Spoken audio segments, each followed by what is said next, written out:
ఒకవైపు సదస్సు ఏర్పాట్లు, మరోవైపు సర్కార్ నిధులపై కస్సుబుస్సు.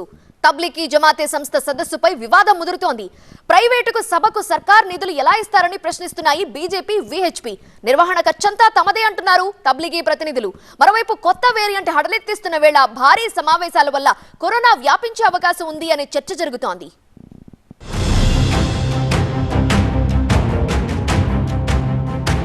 సుబాయి దీనీ ఇస్తమా తబ్లిగీ సంస్థ ఆధ్వర్యంలో భారీ సదస్సు. జనవరి 6 నుంచి 8వ తేదీ వరకు వికారాబాద్ జిల్లాలో ఈ సదస్సుకు 3 నుంచి 4 లక్షల మంది వరకు వస్తారనే అంచనా. అందుకు తగ్గట్టుగానే ఇలా ఏర్పాట్లు ముమ్మరమయ్యాయి. ప్రభుత్వం, అధికార యంత్రాంగం అందిస్తున్న సహకారానికి తబ్లిగీ జమాత్ ప్రతినిధులు కృతజ్ఞతలు తెలిపారు. और हमारे एमएलए राममोहन रेड्डी साहब हो, और हमारे सीएम रेवंत रेड्डी साहब हो, और हमारे एक्स एमएलए महेश रेड्डी साहब हो, सारे हमारे मदद कर रहे हैं और हम पूरे डिपार्टमेंट मिलकर ये कोशिश कर रहे हैं कि अच्छे से अच्छा इंतजामात हो और अच्छे से अच्छा जो प्रोग्राम हो रहा है वो अच्छे से अच्छा हो. తబ్లిగీ సదస్సు కోసం తెలంగాణ ప్రభుత్వం 2,45,00,000 రూపాయల నిధులు కేటాయించడంపై ఇప్పుడు వివాదం రాజుకుంది. ఇదంతా రాజకీయ స్వార్థంతో నిధుల దుర్వినియోగం ఆరోపిస్తుంది వీహెచ్పీ. తబ్లిగ్ జమాత్ టెర్రర్ లింకులపై కొనసాగుతున్న ఎన్ఐఏ వంటి సంస్థల దర్యాప్తును పరిగణలోకి తీసుకోరా అని ప్రశ్నించారు వీహెచ్ ప్రచారక్ శశిధర్. ఇస్లాం ప్రాబల్యం ఉన్న దేశాల్లో తబ్లిగీపై నిషేధం ఉందని, ఇక భారత్ లో ఆ సంస్థపై అనేక ఆరోపణలున్నాయన్నారు. వీటన్నిటినీ పక్కన పెట్టి కేవలం రాజకీయ స్వార్థం కోసమే నిధులు విడుదల చేశారని ఆరోపించారు ఆయన. ఈ అంశంపై న్యాయ పోరాటం చేస్తామన్నారు Shashidhar. Uzbekistan, Kazakhstan, Turkistan, Iran లోపట ఇవాళ తబ్లిగీ జమాత్ మీద నిషేధం ఉంది. అంటే సౌదీ అరేబియా తబ్లిగీ జమాత్ను నిషేధిస్తున్నప్పుడు ఒక మాట చాలా స్పష్టంగా చెప్పింది. Tablighi Jamaat gate of terrorism అని చెప్పింది. ఇస్లాంను మిస్గైడ్ చేస్తుందని చెప్పింది. భారతదేశ హోంమంత్రిత్వ శాఖ కూడా 2,550 మంది తబ్లిగీ జమాతే సభ్యుల యొక్క మూమెంట్ మీద నిషేధం పెట్టింది. దేశంలో అనేకమైనటువంటి అల్లర్లకు కుట్రలు పండినటువంటి కేసులు ఎన్ఐఏ దర్యాప్తు చేస్తూ ఉంది.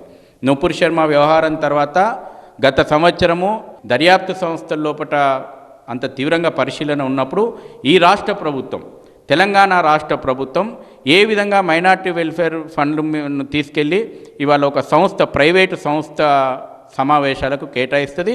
దీన్ని విశ్వ హిందూ పరిషత్ మేము తీవ్రంగా ఖండించినాము, వ్యతిరేకించినాము. సరైనటువంటి న్యాయ పోరాటానికి కూడా మేము సిద్ధపడుతున్నాము. తప్పకుండా హైకోర్టు లోపల దీని మీద మేము రిట్ పిటిషన్ వేయబోతా ఉన్నాము.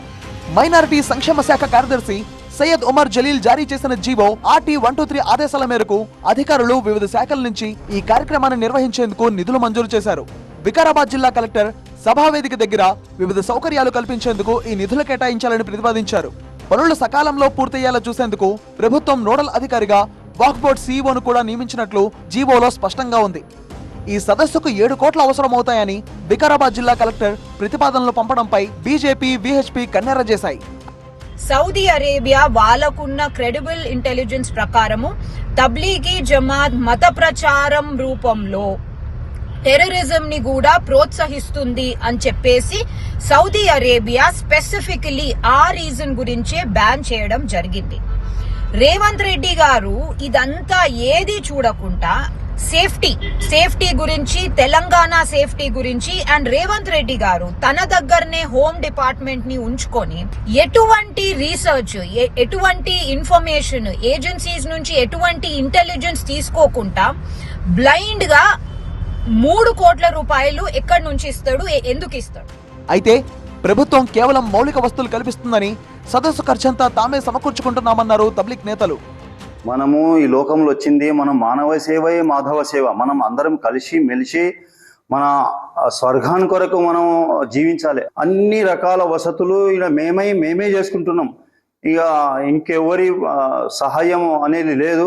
అయినా మన గవర్నమెంట్ కూడా నీళ్ళ సౌకర్యము, కరెంట్ సౌకర్యము, రోడ్డు సౌకర్యము కల్పిస్తుంది.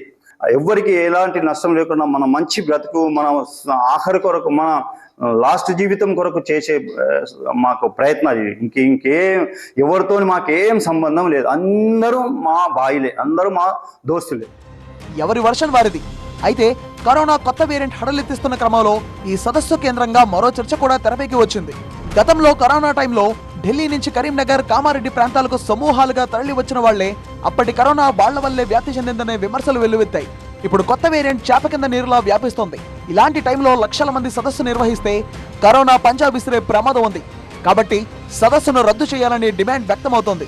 ఏ ప్రాతిపదికన నిధులు ఇచ్చారో ప్రజలకు స్పష్టంగా చెప్పడం సహా తబ్లీగీ సదస్సును రద్దు చేయాలని, లేదంటే తీవ్ర పరిణామాలుంటాయని బీజేపీ ఎంపీ బండి సంజయ్ ఇప్పటికే ఘాటుగా హెచ్చరించారు కూడా. సదస్సు గడువు దగ్గర పడుతోంది. మరోవైపు నిధుల మంజూరుపై గడబిడ పెరుగుతోంది.